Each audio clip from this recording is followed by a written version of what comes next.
Welcome to RLB agriculture classes. मैं आपकी Priyanshi ma'am और आज हम अपना दूसरा लेक्चर स्टार्ट करने जा रहे हैं वेजिटेबल साइंस का, जिसमें हम कॉलीफ्लावर के बारे में पढ़ेंगे। इससे पहले हम लोग कैबेज में पढ़ चुके हैं। ये वीडियो सभी बच्चों के लिए इम्पोर्टेंट होने वाली है, चाहे वो बच्चा यूजी का हो, पीजी का हो या किसी भी कॉम्पिटेटिव एग्जाम की तैयारी करने जा रहा हो।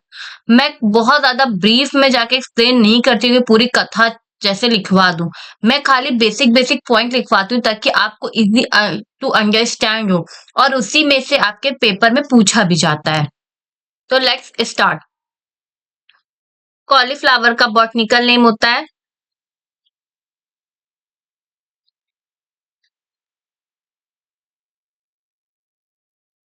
ब्रेसिकिया ओलेरेसिया।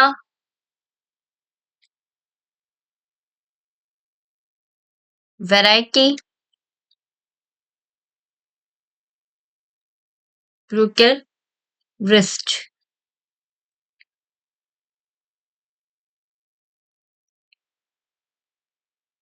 फैमिली होती है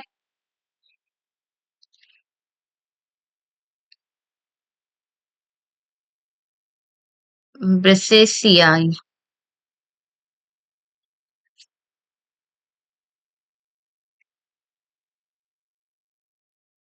इसके एडिबल पार्ट को हम लोग कहते हैं कर्ड। जो ये देख रहे हैं, जिसको ये जो आपको दिख रहा होगा, ये पोर्शन हम लोग इसको ईट करते हैं, तो इसको हम लोग कहते हैं curd. Edible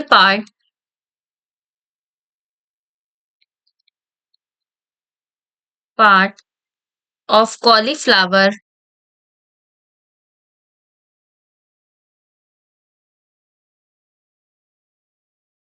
is known as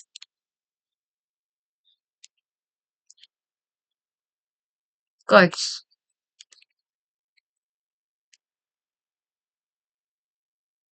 ये एक तरह की थर्मोसेंसिटिव क्रॉप होती है। टेम्परेचर का इसमें बहुत ज्यादा प्रभाव पड़ता है।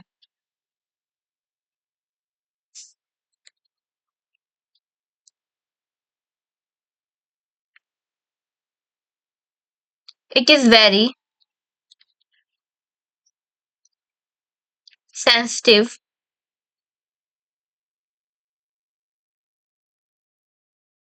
टू डिफिशियंसी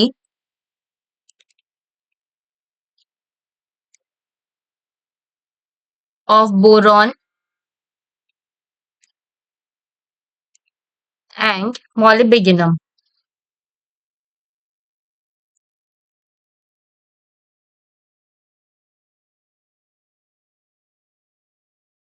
इसमें जो इन्फ्लोरेसेंस होता है उसको हम कहते हैं इन्फ्लोरेसेंस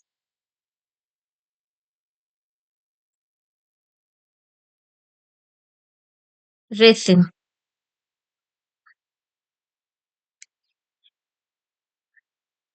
जो बहुत ज्यादा कॉमनली हर्बिसाइड इसमें इस्तेमाल होता है उसको हम बोलते हैं बेसेलिन।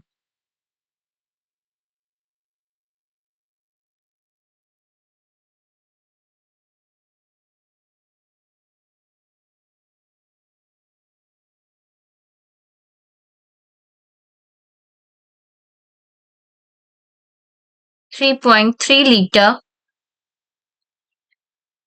Per hectare.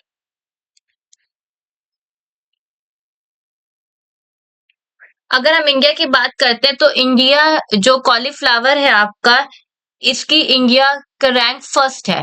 सबसे ज्यादा कॉलीफ्लावर आपका इंडिया में पाया जाता है और इंडिया इसमें एक फर्स्ट नंबर पे आती है इन पोजीशन और रैंक की बात करें तो। India in production of cauliflower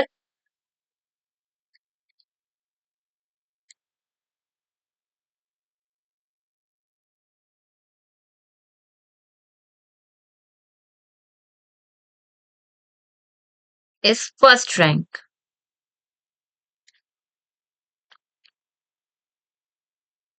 इसकी कुछ इंपॉर्टेंट प्रैक्टिस की बात कर लेते हैं अब हम।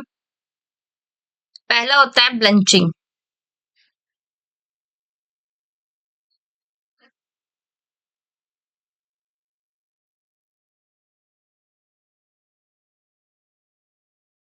जब हमारी गोभी है वो डायरेक्ट सन के कांटेक्ट में आ जाती है, तो जिसका कट वाला पोर्शन है जिसे हम खाते हैं, वो जो होता है वो पीला पड़ने लगता है और इसमें एंजाइमिक एक्टिविटी इनहेंस होने लगती है।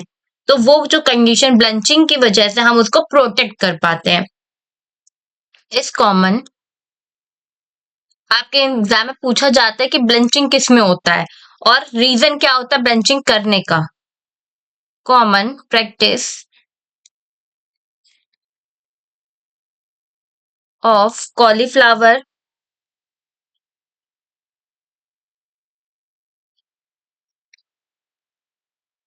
For protect cut from yellow colour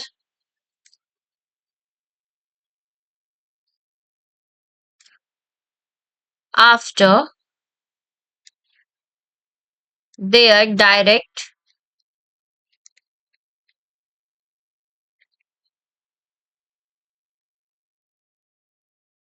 exposure to sun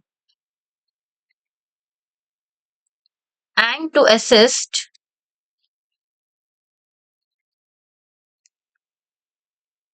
enzymatic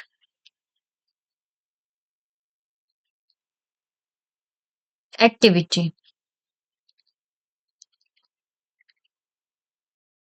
इसके बाद दूसरी इसकी इंपॉर्टेंट प्रैक्टिस है जो कि आपके कई सारे एग्जाम्स में पूछी जा चुकी है, scoping.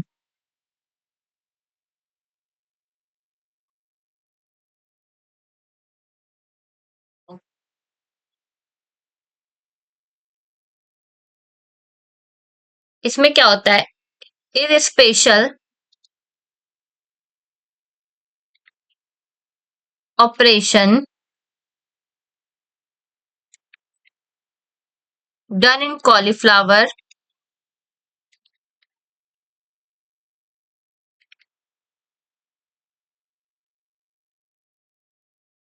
For initiation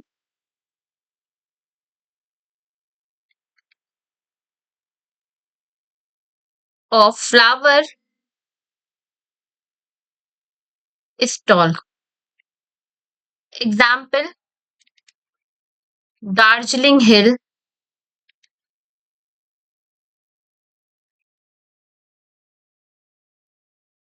in west Bengal. इस कूपिंग का अगर सिंपल भाषा में मतलब समझे तो इसका जो कट वाला पोर्शन होता है उसको रिमूव करते हैं ताकि जो फ्लावर स्टेक है वो इजीली इनिशिएट कर पाए। स्कूपिंग मीन्स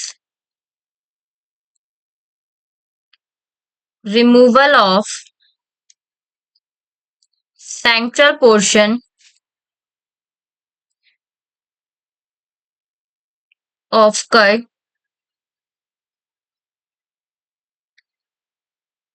फॉर इजी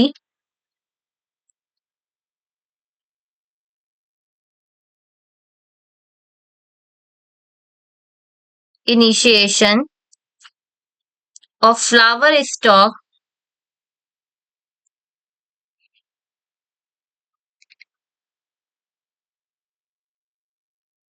अब बात करते हैं इसके टेम्परेचर की। Optimum temperature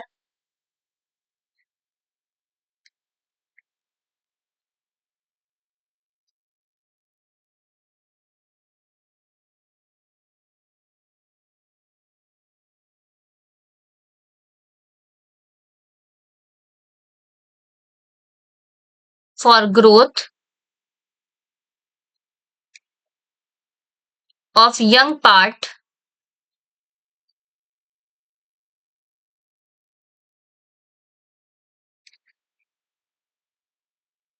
of young plant is around 23 degrees Celsius, but in later stage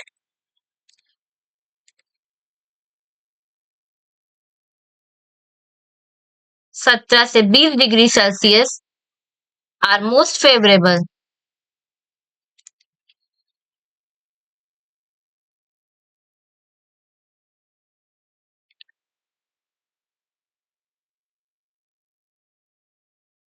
The tropical cultivar show growth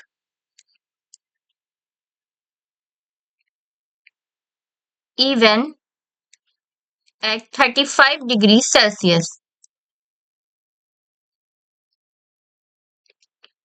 इसके बाद हम बात करते हैं सॉइल और प्लांटिंग की। पीएच होता है इसका 5.5 से 6.5. Seedling are ready for transplanting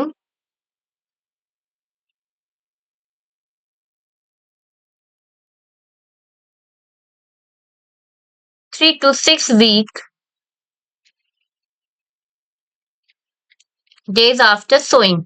3 से 6 हफ्तों में सीडलिंग तैयार हो जाती है बुआई के। अगर हम अर्ली सोइंग करते हैं, अर्ली ट्रांसप्लांटिंग करते हैं तो early crop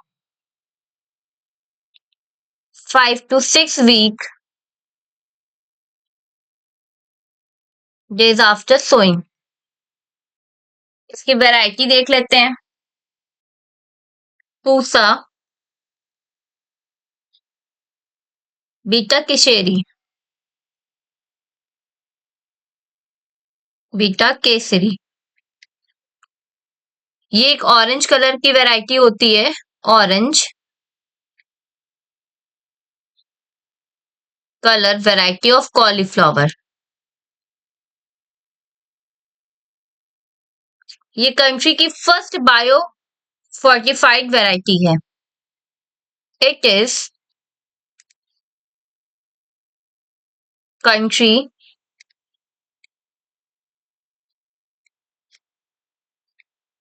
first bio fortified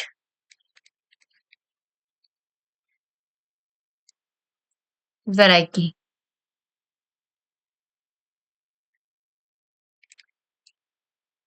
इसके बाद है पूसा, दीपाली, पूसा स्नोबॉल।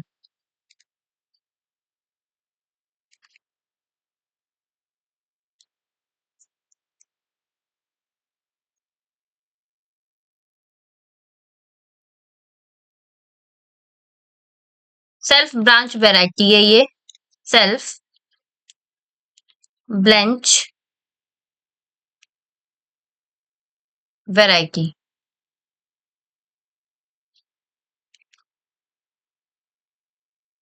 जो इसकी इंपॉर्टेंट प्रैक्टिस रहती है ब्लेंचिंग, वो हम जो कराते हैं वो इसमें ऑटोमेटिकली सेल्फ होके आती है इस वैरायटी में। इसके बाद है Pusa,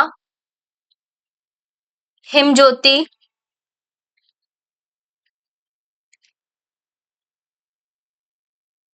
and Hisar one.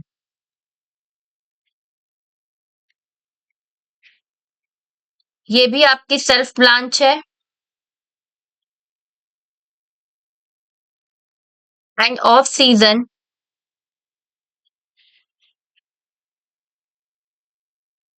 Variety.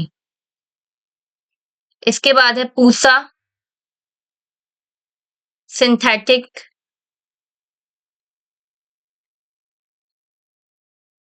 Tolerant to cut and inflorescence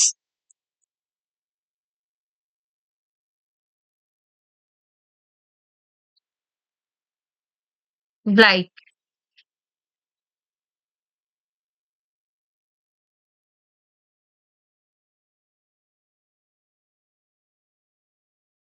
इसके अलावा कुछ वैरायटी है पूसा कार्तिकेय, सॉरी कार्तिक नहीं, कतकी, पूसा कतकी, पूसा मेघा,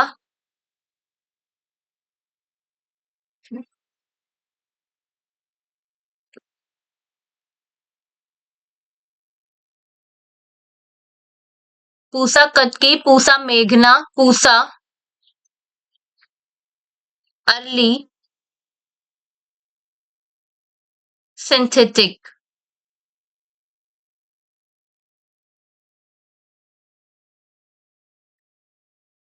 अर्का, क्रांति, काशी,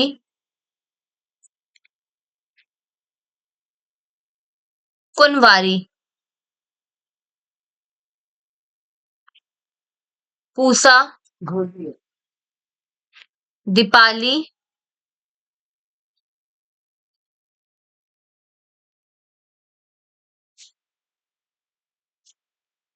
और जो आपकी काशी कुनवारी वैरायटी है, ये एक अर्ली वैरायटी है।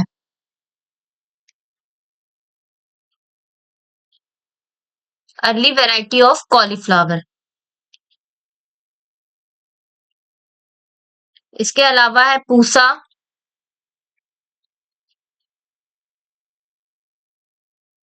शुभ्रा, पूषा शरद।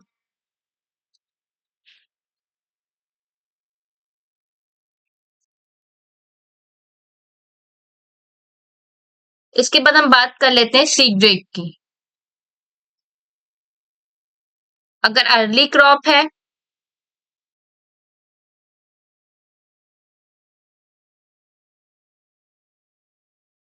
तो उसके लिए 1 kg पर हेक्टेयर। अगर ग्राम की बात करते हैं तो 450 से 700 ग्राम पर हेक्टेयर। मिड और लेट क्रॉप है अगर,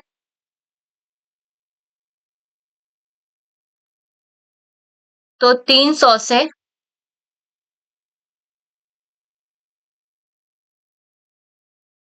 500 ग्राम पर हेक्टेयर। अब हम देख लेते हैं इसका कुछ फिजिकल डिसऑर्डर इसमें लगते हैं। तो पहला है रेसिनेस।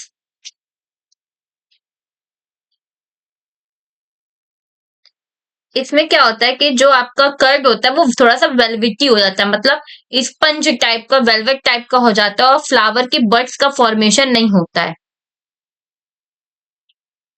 Velvety curd, flower bunch,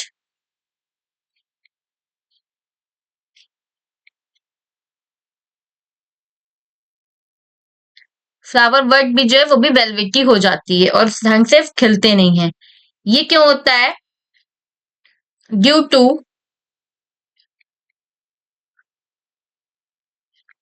fluctuation in temperature, temperature का घटना, कम होना, इसकी वजह से ऐसा होता है।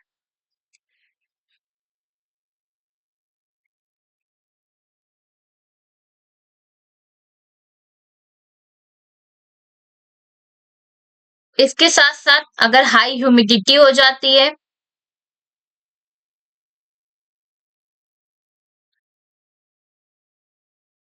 और एक्सेस नाइट्रोजन की वजह से।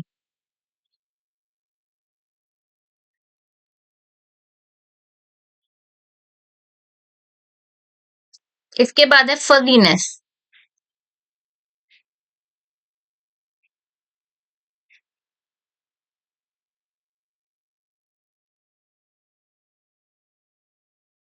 फ्लावर पेडिकल इलोंग्रेटेड, फ्लावर के जो पेडिकल्स होते हैं वो लंबे हो जाते हैं। ये किस लिए होता है? ये इस समय होता है जब due to cultivation in abnormal time, वेशन इन अब नॉर्मल टाइम।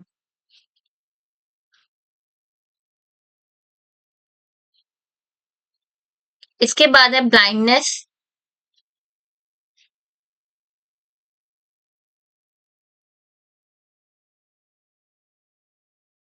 इसमें क्या होता है? Fail to form curd,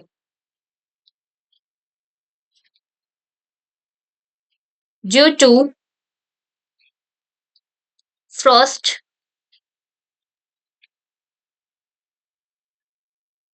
or damage in early stage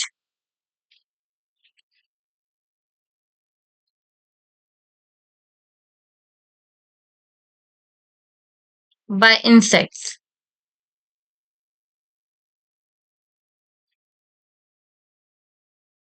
इसके बाद इसमें लीफीनेस होती है। ये आपके अधिकतर कॉलीफ्लावर और जितने भी कुकुरबिटेसी फैमिली से बिलोंग करती हैं, उसमें ये सारी दिक्कतें आपको देखने को मिलेंगी। हाई टेम्परेचर की वजह से इसमें लीफीनेस मतलब पत्ती पत्ती पूरे में दिखती है। इसके अलावा नेक्स्ट है बटनिंग। ये भी बहुत इंपॉर्टेंट है, पूछा जाता है कॉम्पिटिशन में कि बटनिंग में क्या होता है और किसमें होती है। इसमें क्या होता है, डेवलपमेंट होता है of small curd in young plant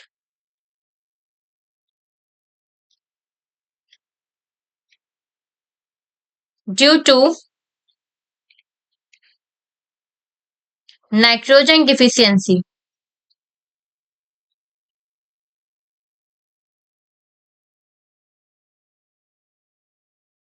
या फिर अर्ली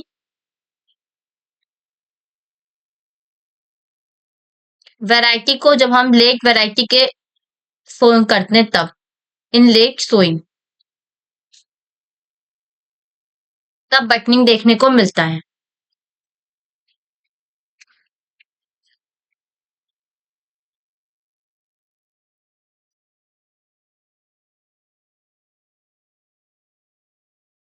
इसके अलावा हॉलो स्टेम,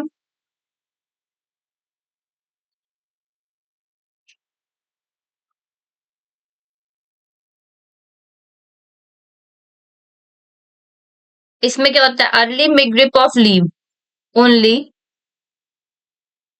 मिडग्रिप ऑफ लीफ पे ये दिखाई देता है, स्टेम बिल्कुल खोखली हो जाती है। ये होता है ड्यू टू एक्सेस ऑफ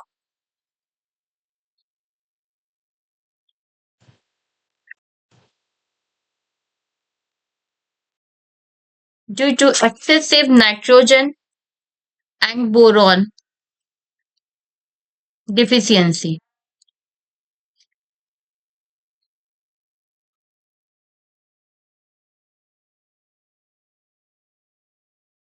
इसके अलावा विपटेल,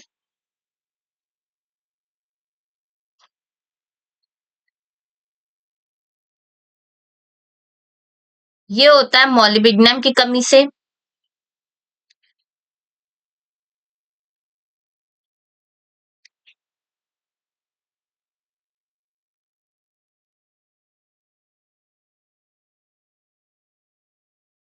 और ये ज्यादातर देखने को मिलता है आपके एसिडिक सॉइल में।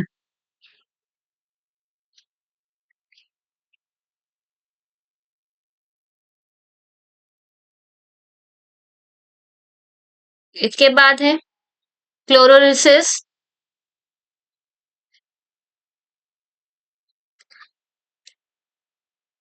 इसमें क्या होता है कि गोभी जो है आपकी वो येलोइश कलर जिस कलर में आ जाती है।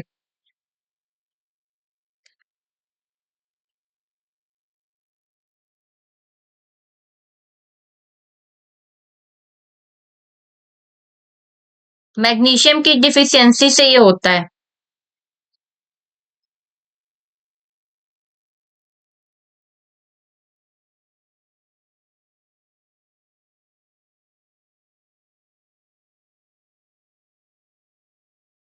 ब्राउनी और ब्राउन रॉड,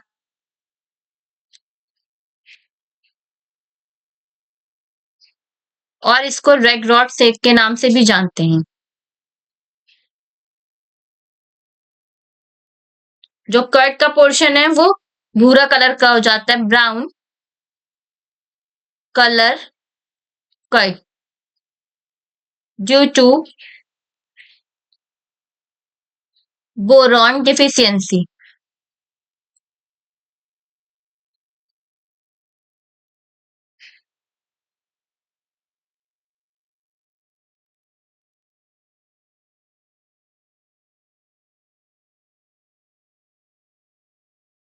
इसकी यील्ड की बात करें,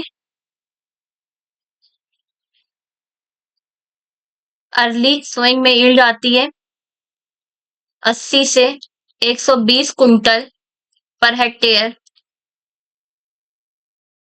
और जो स्नोबॉल वैरायटी होती है उसकी यील्ड आती है 250 से 300 quintal per hectare. I hope आपको मेरा वीडियो आज का अच्छा लगा होगा और आप सबके लिए बहुत ज्यादा हेल्पफुल होगा। तो आज के लिए इतना ही। आप सभी का बहुत बहुत धन्यवाद मेरे प्यारे बच्चों। आप इतने लंबे समय से मेरे साथ जुड़े हुए हैं और मेरी वीडियो को लगातार देख रहे हैं, इसके लिए आप सबका बहुत बहुत आभार। आई होप कि आप सबको मेरी वीडियो बहुत ज्यादा पसंद आ रही होगी और आपके एग्जाम्स में बहुत ज्यादा मदद मिल रही होगी। तो ऐसे ही मेरे साथ बने रहिए और मुझे सपोर्ट करते रहिए ताकि मैं आपके लिए और ज्यादा वीडियोस अपलोड कर सकूं, और ज्यादा से ज्यादा मेरे चैनल को सब्सक्राइब और लाइक करिए ताकि और बच्चों की भी मदद हो सके।